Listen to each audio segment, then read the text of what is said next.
ওকে, তো আজকে আমরা জানবো বিসিজি ম্যাট্রিক্স নিয়ে। আগের ক্লাসে আমরা ডিফারেন্ট গ্রোথ স্ট্র্যাটেজি পর্যন্ত পড়েছিলাম। বিসিজি ম্যাট্রিক্স ডেভেলপ করে বস্টন কনসাল্টিং গ্রুপ।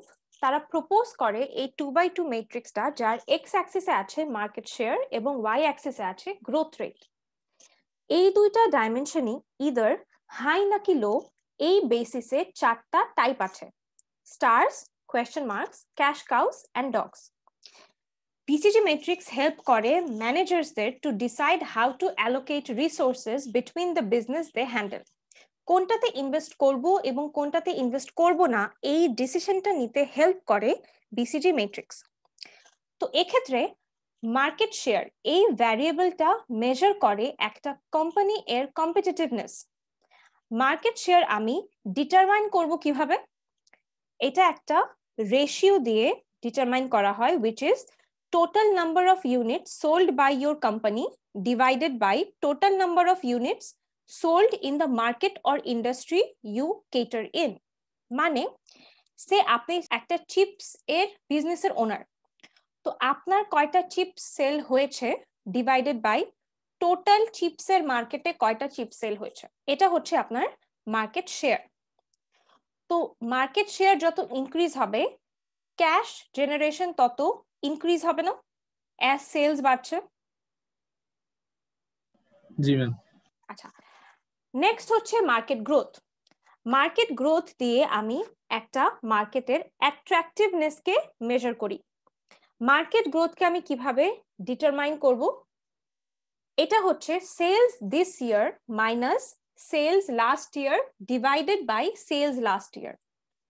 মানে এই বছর কি পরিমাণ বিক্রি হয়েছে মাইনাস গত বছর কি পরিমাণ বিক্রি হয়েছে ডিভাইডেড বাই গত বছর কি পরিমাণ বিক্রি হয়েছে। এই যে মানটা, এটা যদি পজিটিভ এবং ইনক্রিজিং হয়, এটা একটা টোটাল ইন্ডাস্ট্রির জন্য কিন্তু, বা একটা টোটাল মার্কেটের জন্য, সে টোটাল ফোন মার্কেটের জন্য, এটা যদি ইনক্রিজিং এবং পজিটিভ হয়, মানে যে ফোনের সেলটা ইনক্রিজ হচ্ছে, রাইট? জি ম্যাম। ওকে, তো ডগস এর ক্ষেত্রে দেখেন মার্কেট শেয়ার লো এবং মার্কেট গ্রোথ রেটও লো। মানে মার্কেটে কারেন্টলি এই প্রোডাক্টটা চলছে না এবং ফিউচার গ্রোথও নেই। তো the best thing to do with it হচ্ছে টু সেল ইট অফ। এক্ষেত্রে রিটার্ন অন ইনভেস্টমেন্ট খুবই কম, so the best thing is to sell them off and liquidate the money. যে পরিমাণ টাকাটা এই পার্টিকুলার প্রোডাক্টে বা ইনভেস্ট হয়ে আছে, ওটাকে আমি as early as possible release করে দিতে চাবো। দেন আসছে হচ্ছে cash cows. Cash cows have low market growth and high market share.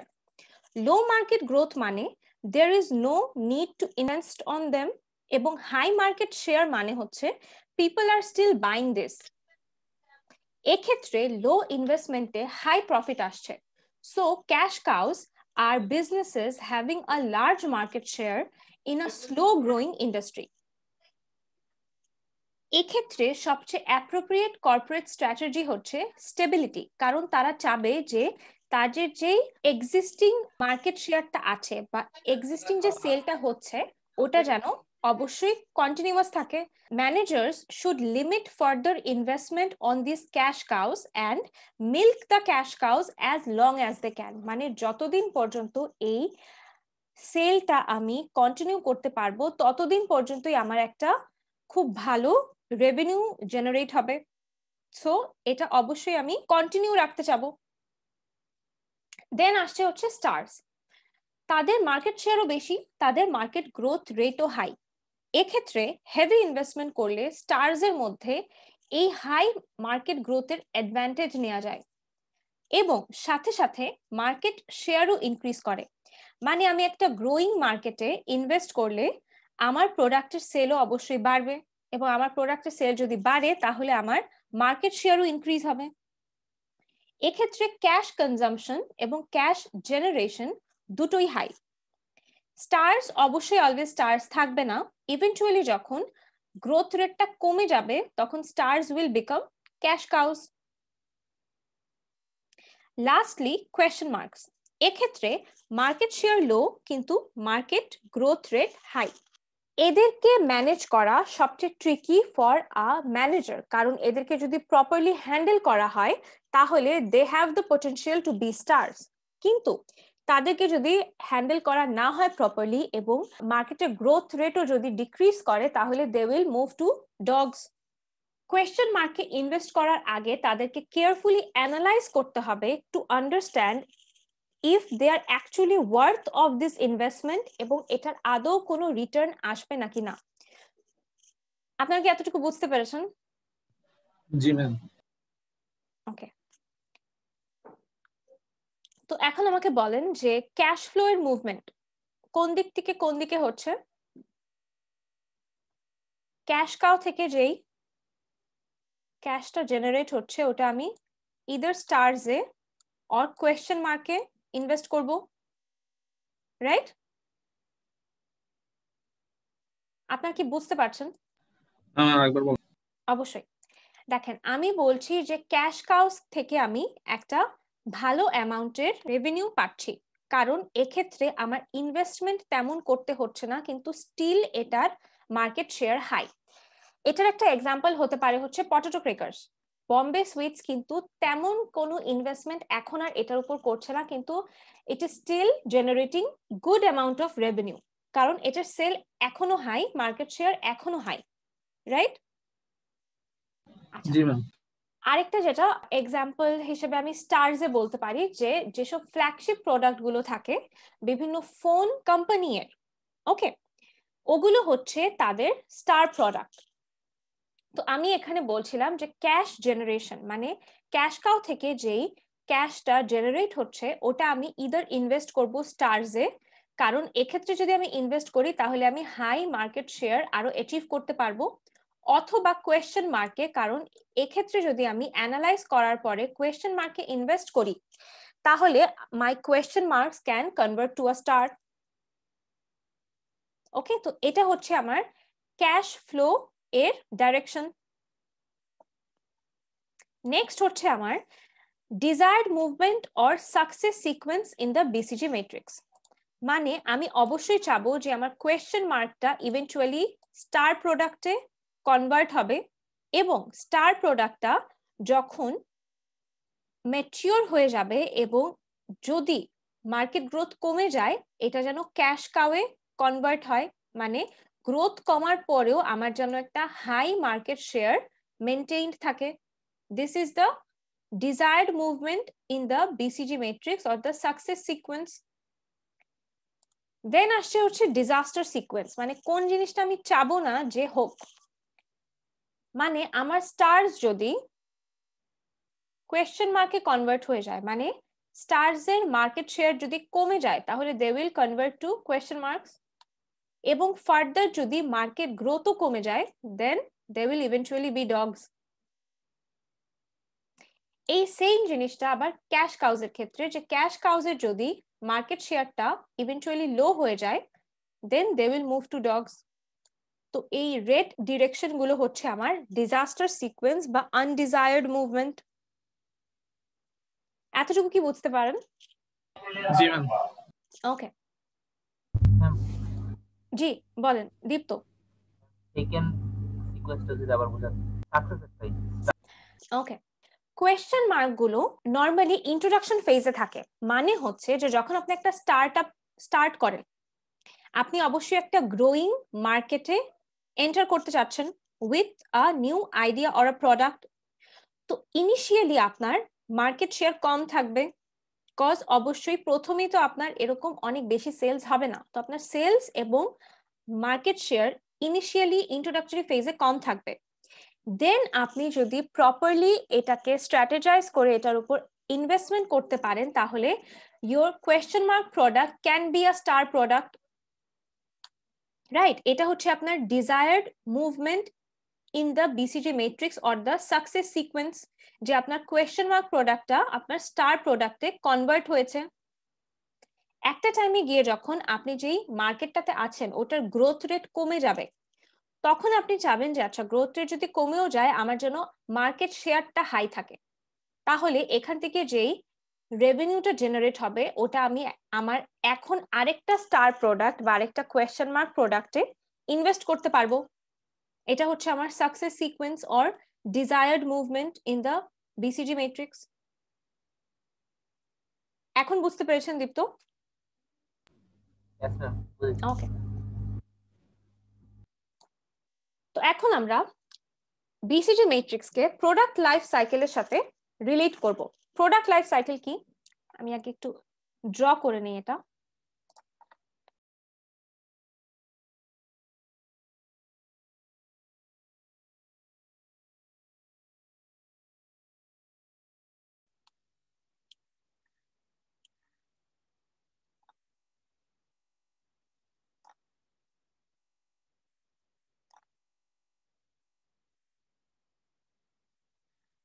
Y অ্যাক্সিসে আছে সেলস এবং এক্স অ্যাক্সিসে আছে টাইম, মানে টাইমের সাথে কি পরিমাণ সেল হচ্ছে। প্রথম স্টেজটা হচ্ছে ইন্ট্রোডাকশন, সেকেন্ড স্টেজটা হচ্ছে গ্রোথ, থার্ড স্টেজ হচ্ছে ম্যাচিউরিটি অ্যান্ড ফোর্থ স্টেজ হচ্ছে ডিক্লাইন। দেখেন, প্রোডাক্ট লাইফ সাইকেল হলো একটা প্রোডাক্ট কাস্টমারের কাছে ইন্ট্রোডিউসড হওয়া থেকে একদম তা বাজার থেকে চলে যাওয়া পর্যন্ত পুরো সময়টা। প্রোডাক্ট লাইফ সাইকেল ডিসক্রাইব করে প্রোডাক্টের লঞ্চ হওয়া থেকে ডিসকন্টিনিউ হওয়া পর্যন্ত সবগুলো স্টেজকে। এক্ষেত্রে 4টা স্টেজ আছে পিএলসি এর: introduction, growth, maturity and decline. আপনার এই প্রোডাক্ট লাইফ সাইকেলে 4টা স্টেজ আছে। এখন আপনি আমাকে বলবেন যে এই 4জন star, cash cows, dogs and question mark এই 4টা স্টেজের কোনটাতে কোনটা ফল করছে। যেমন সে ক্যাশ কাউস। আচ্ছা, আমি ফার্স্ট থেকে আসি। কোয়েশ্চেন মার্ক, আমি বললাম যে কোয়েশ্চেন মার্ক ম্যাচুরিটিতে, কোয়েশ্চেন মার্ক আমি বললাম যে আপনি মাত্র ইন্ট্রোডিউস, হ্যাঁ জি, ক্যাশ কাউস ঠিক বলেছেন, ক্যাশ কাউস হচ্ছে আছে ম্যাচুরিটিতে। কোয়েশ্চেন মার্ক আছে কোথায় বলতে পারবেন? কোয়েশ্চেন মার্ক এরকম একটা নতুন প্রোডাক্ট যেটা আপনি একটা গ্রোয়িং ইন্ডাস্ট্রিতে ইন্ট্রোডিউস করেছেন এবং ইনিশিয়ালি এটার সেল কম, এজন্য মার্কেট শেয়ার কম। তো এটা কোন স্টেজে আছে? ইন্ট্রোডাকশন, যে মাত্র আপনি ইন্ট্রোডিউস করেছেন এবং এটা এখন কোয়েশ্চেন মার্ক স্টেজে আছে। Now you will analyze it and further invest on it to make it a star. Then আসছে গ্রোথ স্টেজ। গ্রোথ স্টেজ হচ্ছে এই কোয়েশ্চেন মার্ক যদি এটার মধ্যে যদি আপনি ইনভেস্ট করেন এবং if it actually be a star and grab a higher market share, মানে সেলটা যদি ইনক্রিজ করে তাহলে this will become a star, মানে স্টারে এটা গ্রোথ স্টেজে থাকবে। এবং ক্যাশ কাউজের ক্ষেত্রে প্রোডাক্টটা অলরেডি ম্যাচুরিটি স্টেজে চলে গিয়েছে। ম্যাচুরিটি স্টেজের ক্ষেত্রে পিক সেলটা আপনি পাচ্ছেন এবং এটা আস্তে আস্তে ডিক্লাইন করাও শুরু হয়েছে। ঠিক আছে, তো ক্যাশ কাউস থাকে ম্যাচুরিটি স্টেজে এবং ডগস হচ্ছে ডিক্লাইন স্টেজে, মানে দেয়ার সেলস আর কন্টিনিউয়াসলি ডিসেন্ডিং।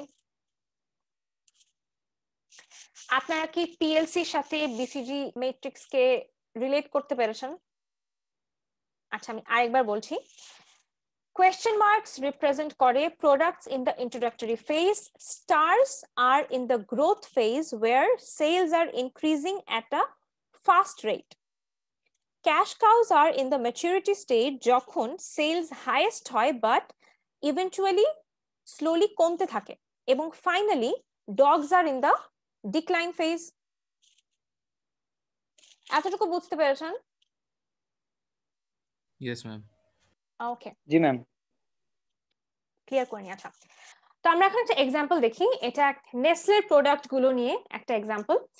বাংলাদেশের মার্কেটের পার্সপেক্টিভে যদি আমি এখন নেসলের প্রোডাক্ট গুলো দিয়ে বিসিজি ম্যাট্রিক্স ক্রিয়েট করতে চাই, তাহলে এটা একটা রিসার্চ পেপার থেকে নেয়া যে Nescafe is a star, Maggi noodles is a cash cow, Maggi soup is a question mark এবং Nestea falls under the section dogs.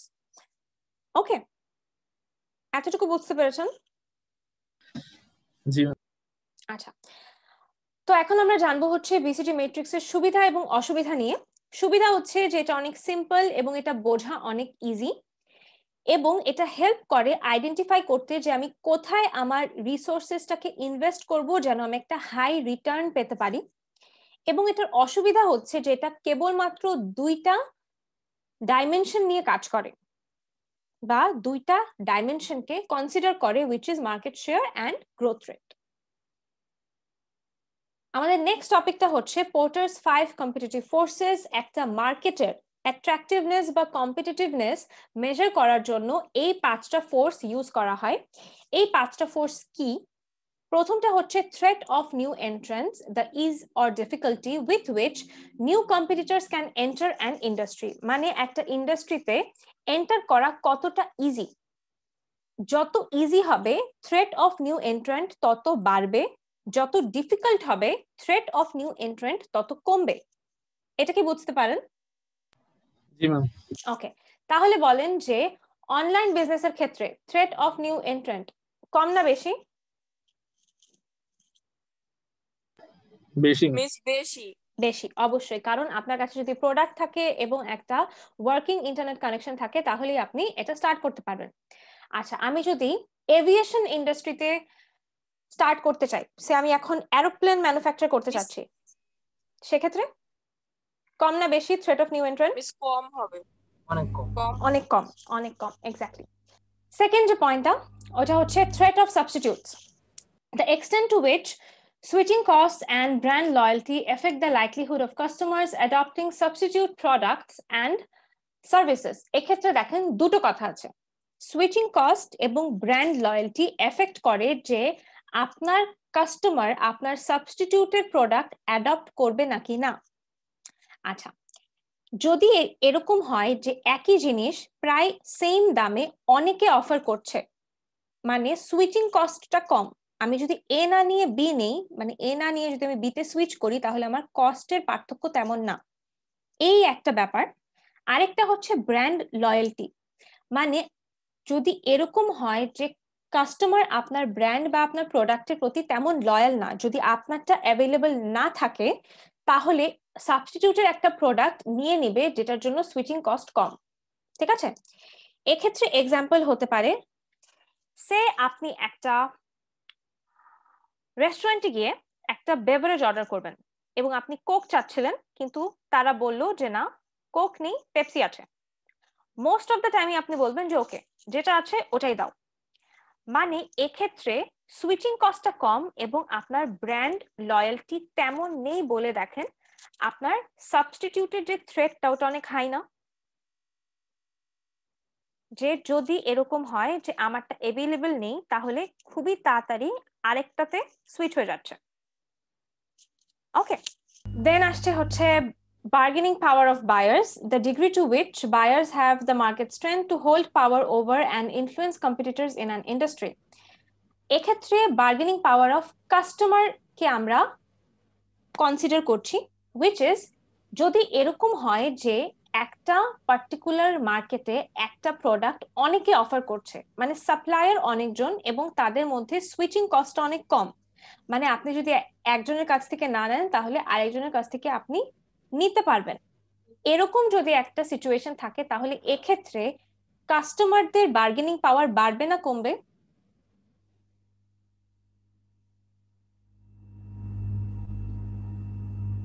Ma'am আবার রিপিট করতে পারবেন? জি অবশ্যই। যদি এরকম হয় যে আপনি এরকম একটা প্রোডাক্ট কিনতে যাচ্ছেন যেটার সাপ্লায়ার অনেকজন, ওকে, এবং তারা প্রায় সেম দামে জিনিসটাকে অফার করছে, তো এক্ষেত্রে আপনি একটা কাস্টমার হিসেবে ওই প্রোডাক্টটাকে কিনতে যাচ্ছেন, তো এক্ষেত্রে আপনার বার্গেনিং পাওয়ারটা বেশি না কম যখন সাপ্লায়ার অনেকজন এবং আপনার কাছে অপশন আছে অনেক? বেশি। বেশি, এক্স্যাক্টলি। সেক্ষেত্রে আপনার বার্গেনিং পাওয়ারটা বেশি, কারণ আপনার এখন অনেকগুলো অপশন আছে। এই সেম সিচুয়েশনটাই যদি আমি বলি যে আপনি এরকম কোনো একটা জিনিস সাপ্লাই করছেন, মানে এক্ষেত্রে আপনি সাপ্লায়ার, যেটা আরো অনেকে করছে না, বা ওই পার্টিকুলার প্রোডাক্টের জন্য একটা পার্টিকুলার সেক্টরকে আপনার কাছেই আসতে হবে, সেক্ষেত্রে আপনার সাপ্লায়ার হিসেবে বার্গেনিং পাওয়ার বেশি না কম? বেশি। আচ্ছা দেখেন, বেশি বেশি বেশি বেশি, কারণ আপনি কেবলমাত্র এটা প্রোভাইড করছেন, তো আপনার এখানে পাওয়ারটা বেশি, যে নিবে তার চেয়ে। দেখেন, the relative number of buyers to suppliers and threats from substitutes and new entrants affect the buyer supplier relationship. মানে সাবস্টিটিউটের সংখ্যা যদি কম হয়, এটা কখন হবে? যখন নিউ এন্ট্রেন্টের থ্রেটটাও কম হবে। এই দুইটা যদি হয় এবং বায়ার সাপ্লায়ারের যে রিলেটিভ নাম্বারটা, এটা যদি বায়ারের চেয়ে সাপ্লায়ারেরটা কম হয়, সেক্ষেত্রে সাপ্লায়ারের বার্গেনিং পাওয়ার ইনক্রিজড হবে। আপনারা কি এই চারটা পয়েন্ট বুঝতে পেরেছেন? জি মিস। জি, ওকে। দেন আসছে হচ্ছে current rivalry, which is intensity among rivals increases when industry growth rates slow, demand falls and product prices descend. আচ্ছা, আমরা অলরেডি এখন জানি যে মার্কেট গ্রোথ কি। মার্কেট গ্রোথ কমে যাওয়া মানে হচ্ছে আপনি যেই ইন্ডাস্ট্রিতে আছেন বা যেই মার্কেটে আছেন ওটার সেলটা কমে গিয়েছে, মানে অ্যাজ আ হোল যে সেলটা আছে মার্কেটের ওটা কমে গিয়েছে। সে এখন পার্টিকুলার একটা ইয়ারে বেশি টিভি বিক্রি হচ্ছে না, মানে টিভি মার্কেটের গ্রোথটা এখন কম। এটা যদি হয়, এটার মানে কি যে টিভির সেলটাই কম হচ্ছে, তো ডিমান্ড কমে গিয়েছে। এক্ষেত্রে যারা এটা সেল করছে তাদের মধ্যে রাইভেলরি বাড়বে না কমবে?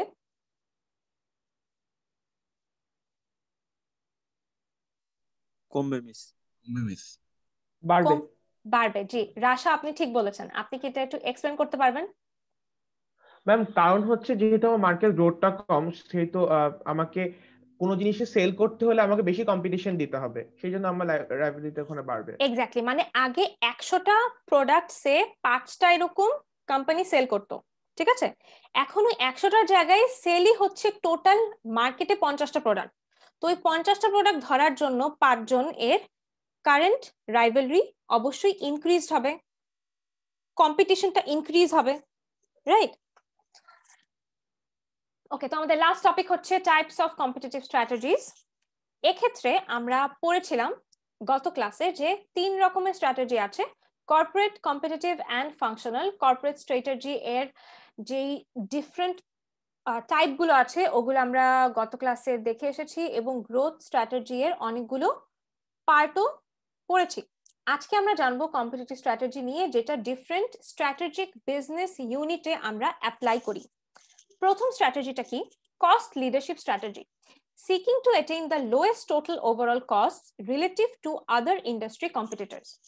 মানে আমি সবচেয়ে কম দামে একটা রিজনেবল কোয়ালিটি এবং কোয়ান্টিটি এর প্রোডাক্ট যদি অফার করি, তাহলে সবাই আমার প্রোডাক্টটা কিনবে এবং কম্পিটিটরের চেয়ে আমার প্রোডাক্টের সেল বেশি হবে, কারণ আমি কম দামে দিচ্ছি। ঠিক আছে? এই স্ট্র্যাটেজিটা কারা করে ফলো বলতে পারবেন? ফোন এর পার্সপেক্টিভে বলেন, এরকম কোন ফোনগুলো আছে যাদের ফিচার প্রাইস সেমই থাকে, অনেক হাই এন্ডের ফোনের মতো, কিন্তু প্রাইসটা কম বা কম প্রাইসে? Xiaomi আর Vivo বলা যেতে পারে। আর বা আমাদের দেশি প্রোডাক্ট যদি বলি তাহলে ওয়ালটন। আচ্ছা, তো আপনাদের বইয়ে একটা এক্সাম্পল আছে, ওটা হচ্ছে ওয়ালমার্ট। ওয়ালমার্টও সেম কাজটা করে, তারা সবচেয়ে কম দামে সবচেয়ে রিজনেবল এবং কোয়ালিটিফুল প্রোডাক্ট অফার করে এবং তাদের এই স্ট্র্যাটেজিতে সবচেয়ে বেশি সেল হয়। দেন হচ্ছে differentiation strategy, attempting to create a unique and distinctive product or service for which customers will pay a premium. মানে আমি একটা প্রিমিয়াম প্রোডাক্ট আপনাকে দেব যেটা কিছু ডিস্টিংটিভ কোয়ালিটি থাকবে এবং ওটার জন্য আপনি আমাকে একটা অনেক ভালো অ্যামাউন্টের টাকা দিবেন। এটা কারা করে ফলো? অ্যাপল। তারা প্রত্যেক বছর এসে বলবে যে this is the best product we have ever made, যেটার সাথে প্রিভিয়াস ইয়ারের কোনোই পার্থক্য থাকবে না। তো তাও আমরা এটার জন্য একটা বড় অ্যামাউন্টের টাকা খরচ করি, কারণ they have created a differentiated image, যেটা অন্য কেউ ক্রিয়েট করতে পারেনি। আচ্ছা, 3 নম্বর হচ্ছে focus strategy, using a cost or differentiation advantage to exploit a particular market segment rather than a larger market. দুটো কথা আছে এখানে। এক্সপ্লয়েট করব আমি একটা পার্টিকুলার মার্কেট সেগমেন্টকে rather than a larger market, মানে মার্কেটের সবাই আমার এখানে টার্গেট না, আমি একটা পার্টিকুলার সেকশনকে বা একটা সেগমেন্টকে টার্গেট করব এবং তাদেরকে এরকম কিছু একটা প্রোভাইড করব যেটা মধ্যে একটা ডিফারেন্সিয়েটেড অ্যাডভান্টেজ আছে। এটার এক্সাম্পল হতে পারে হচ্ছে লাক্সারি কার্স যেগুলো থাকে বা বাইক যেগুলো থাকে, ওগুলোর অবশ্যই টার্গেট কাস্টমার সবাই থাকে না, একটা পার্টিকুলার সেগমেন্ট থাকে, এবং ওই পার্টিকুলার সেগমেন্টের এটা সেল করার মাধ্যমেই তাদের যেই পরিমাণ রেভিনিউ হয় ওটা মোর দ্যান এনাফ। এটার কতগুলো এক্সাম্পল বলতে পারবেন? জি, Rolls Royce, Royal Enfield, Harley Davidson, এসব। ঠিক আছে, আর যদি আমি অন্য একটা এক্সাম্পল দিই, দেন ক্লোথস, ডিজাইনার ক্লোথস যেগুলো আছে, designer bags or anything related to fashion or a fashion house which is a high end fashion house. Okay, এতটুকু বুঝতে পেরেছেন? কারণ আজকে আমাদের পড়াশোনা এখানেই শেষ।